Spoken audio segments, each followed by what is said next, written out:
మరొకసారి ఇచ్చిన మాట నిలబెట్టుకున్నారు డిప్యూటీ సీఎం పవన్ కళ్యాణ్ గారు. ఆయన పదవిలోకి ఎక్కినప్పటి నుంచి కూడా చెప్తున్నటువంటి మాటలు కావచ్చు, ఇస్తున్న హామీలు కావచ్చు, ప్రతి ఒక్క దాన్ని కూడా ఊచ తప్పకుండా పాటిస్తూ ఉన్నారు. ప్రతి ఒక్క నిర్ణయాన్ని కూడా 10 రకాలుగా ఆలోచించి అది మంచిదా కాదా, జనాలకి ఏ విధంగా ఉపయోగపడుతుంది అనే విధంగా అన్నీ కూడా ఆలోచించి మరి నిర్ణయాలు తీసుకుంటూ ఉంటారు. అయితే రీసెంట్గా కోనసీమ జిల్లాకు వెళ్ళినప్పుడు అక్కడ కొబ్బరి రైతులకు ఒక మాట ఇచ్చారు.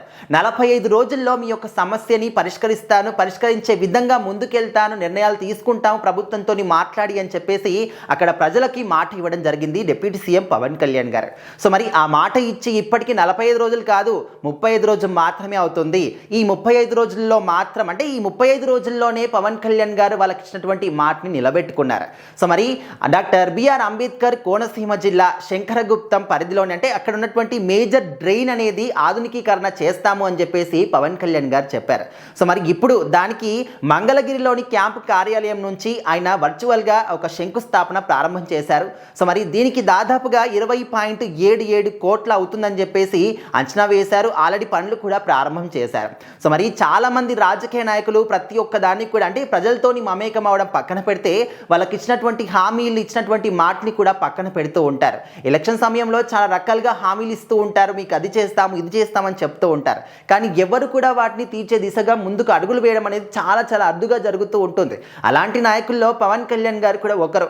ఎవరికి ఎలాంటి మాట ఇచ్చినా కూడా దాన్ని తీర్చే విధంగా ముందుకెళ్తూ ఉంటారు. మనం చూస్తూనే ఉన్నాం, దాదాపుగా చాలామంది మనకు స్వాతంత్రం వచ్చి ఇన్ని సంవత్సరాలు అవుతున్నా కూడా కొన్ని చోట్లకి ఇప్పటి వరకు ఏ ఒక్క రాజకీయ నాయకుడు కూడా వెళ్ళని ప్లేస్లో కూడా పవన్ కళ్యాణ్ గారు వెళ్ళి వాళ్ళ సమస్యలు ఏంటి తెలుసుకొని వాటిని ఏ విధంగా పరిష్కరించాలని చెప్పేసి ఆ విధంగా ముందుకెళ్ళడం కావచ్చు, కేంద్ర ప్రభుత్వంతో కూడా మాట్లాడి అవసరమైతే వాళ్ళ అవసరాలు తీర్చడానికి సహాయ శక్తులా కూడా పవన్ కళ్యాణ్ గారు ప్రయత్నాలు చేస్తూనే ఉన్నారు. సో మరి ఆయన చేసినటువంటి ఈ పనులకు ఓన్లీ తెలుగు రాష్ట్రాలే కాదు, దేశవ్యాప్తంగా కూడా ఆయన మీద ప్రశంసలు కురిపిస్తూ ఉన్నారు. ఈ విధంగా పేదల ప్రక్షాళన అంటే ప్రజల కోసం పనిచేసేటటువంటి నాయకులు చాలా అరుదుగా కనిపిస్తూ ఉంటారు. సో మరి చంద్రబాబు నాయుడు గారు కావచ్చు, పవన్ కళ్యాణ్ గారికి కావచ్చు, ఈ యొక్క కోనసీమ ప్రజలందరూ కూడా కృతజ్ఞతలు తెలియజేస్తూ ఉన్నారు. మరి అక్కడ కొబ్బరి రైతుల యొక్క మెయిన్గా వాళ్ళ సమస్యలు తీర్చడానికే ఈ యొక్క సమస్య పరిష్కారానికి పవన్ కళ్యాణ్ గారు అప్పుడు శ్రీకారం చుట్టారు. అక్కడికి వెళ్ళినప్పుడు వాళ్ళతోని మాట్లాడినప్పుడు అంటే మీ సమస్యలు ఏంటి, దీన్ని ఏదో ఒక విధంగా పరిష్కరిస్తాను, 45 రోజుల్లోనే మీకు ఒక పరిష్కారం చూపిస్తాను అని చెప్పేసి వాళ్ళకు మాట ఇచ్చి వచ్చారు. సో అందరు కూడా ఏమనుకుంటారు, ఓ చాలామంది వెళ్తారులే, వాళ్ళకేంటి చాలా మాటలు చెప్తారు వస్తారు, తర్వాత వాటిని తీరుస్తారా ఏంటి.